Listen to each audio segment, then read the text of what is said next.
to take the reins of the Paris Opera at one of the most critical moments of its 300-year history. Alexander Neef is not one to shy away from a challenge, arriving as director of this venerable institution as it wrestled with a pandemic, prolonged strikes, and ethical questions about diversity both on and off the stage. As the curtain goes up on the 2021-22 season, he gives us his perspective from that vantage point. Alexander, thank you so much for being with us today. Thank you for having me. Now, September is traditionally the start of the season here in France, where we book our tickets for theatre, dance and ballet and opera. It's been more than 2 years since the opera has been able to complete a full season here in Paris. So how optimistic are you allowing yourself to be about the upcoming programme? Well, I'm an optimist by nature. And we can feel that there is a great dynamic building for this. It's not only the opening of our season, it's really the reopening of a country. And, you know, we intend to ride that wave. So any highlights that we should be looking forward to? Well, you know, I tend to say that I love all my children. But right now, I mean, there's a couple of really exciting things that we're working on. There's a new production of Ionesco's Oedipus, which is a piece that was created by the Paris Opera in 1936, and we're doing it again for the very first time. It's a very powerful, beautiful piece, huge piece, large chorus, large orchestra, really big production. And on the ballet side, Play, which was created for the Paris Ballet in 2017, and this is the first revival. It was hugely successful. When you first did it, it's one of the most playful things that we have on offer, and at the same time we're working on this new creation, Le Rouge et le Noir, by Pierre Lacotte, who has a history with the ballet that goes back 80 years since he entered our own dance school. So he was a dancer and now is a choreographer, still is, and this is kind of the dream of his life to create this ballet, which we will premiere in October at the Palais Garnier. Huge range there from something experimental, literary and classical. Now, you came to this prestigious role in September 2020, a very difficult time to head up a cultural institution in France or anywhere, given the pandemic and the lockdowns it provoked. During that time, the Paris Opera really optimised its online presence with shows available to stream. Let's take a look at one of those performances. This is Mozart's The Magic Flute.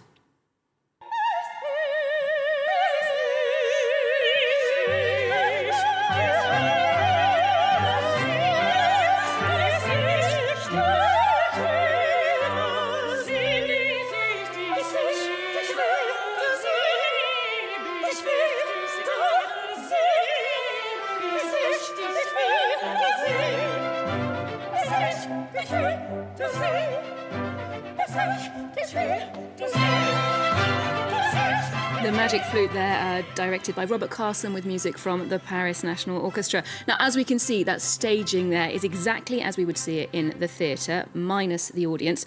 But now that we're returning to the live experience, how do you see the digital dimension evolving at the opera? One of the very few positive aspects of the pandemic, if I may say, was that we were really pushed to develop our online offer, to keep that connection with the audience that we couldn't welcome in our halls. So we launched this online platform, L'Opéra Chez Soi, in December of last year. Put out some things from our archives that we already had on stock, if you want. Started with a live broadcast of a ballet, La Bayadère. Then this Magic Flute that you just showed us was recorded in January in an empty theater, but under performance conditions.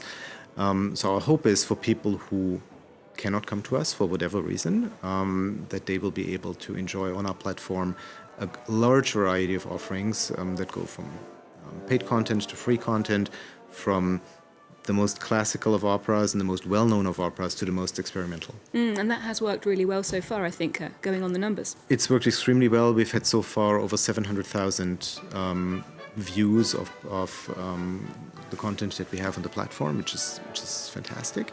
And it adds on to the offerings that we already have with our other audiovisual partners and also the cinemas. All over France, we have partnerships with 300 cinemas all over the country, with 6 operas and 3 ballets being presented this season, and about 100 movie theaters outside France that present the same offerings, more or less. So these digital performances not only allowed us to enjoy some of those performances during the pandemic, but it also gave certain people access to performances that might have been too costly or too far away from them, people who didn't normally go to the opera. Now, the question of democratizing the arts, opening them up to everyone, comes up very often, but just how feasible is that in a year that has been so difficult financially for the opera? Look, I think that the biggest barrier of access is not financial. It's the fear of not belonging, the fear of not understanding, not knowing the codes. And, if I have the opportunity to say that here, when I came to opera for the first time, I had absolutely no knowledge.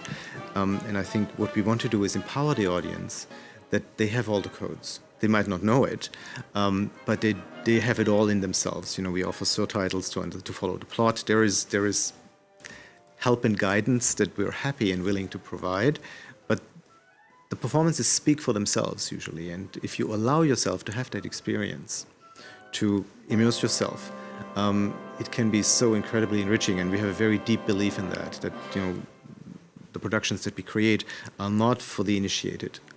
They are really there to be enjoyed by everybody. And if we can get people into the theatre for the first time, experience shows that they will come back. Opening up the Opéra de Paris to new audiences is key, but also to new performers and professionals from all backgrounds. Last year, the revered institution was in the headlines after more than 400 of the opera's employees signed a manifesto stating that racism is an issue there. Its new director responded to that by commissioning an investigation into the situation and how to tackle it, which was published earlier this year. Now, it's something that the director of dance, Aurélie Dupont, is very committed to as well. She told us a little more about her plans to bring about changes in that domain. In terms of my artistic approach, which I share with Alexander, I plan to have more diversity in the artists who I invite to work with the dancers in the coming seasons. It's no secret that if there's more diversity on the stage, then there'll be more in the audience too. I'm happy to witness this, to be able to participate in this moment of reorganization, of opening up. Alexander, we get the impression that Aurélie and yourself are on the same wavelength on this issue, but potential changes to the repertoire or to some of the ways the productions are staged did prompt some controversy. Some suggested here in France that it's a North American-style political correctness being applied to a very French context. How do you see the issue? It's not about ideology. It's about for me, it's a very practical way of keeping the theatre in the center of society. A society that changes, so it means we as a theatre have to change with society, or we have to sometimes anticipate that change, sometimes follow the change. Theatre, as we do it, it's a living art form, right? So we have to bring the pieces that we have in our libraries to life. And we can only do that by employing today's artists and speaking to today's audience. And on both sides, there is diversity. I mean, diversity is a fact, it's a reality. And so what we merely do at this stage is that we recognize it exists, that it exists within the company, it also exists within the audience, and that we give the opportunity to all these artists to tell us their stories the way they see them. Because that's really our mission in the end, is telling stories with artists of today for an audience of today. Mm-hmm. Now, prior to the pandemic and everything the opera went through there, the opera had been brought to a standstill by strikes starting in the winter of 2019 as performing arts professionals here in France downed tools protesting about reforms that would affect their employment status and benefits. When compared to other countries, France is quite generous in terms of public funding for the arts. So how did you see that movement as someone who had recently arrived from abroad? Well, it happened really before I arrived.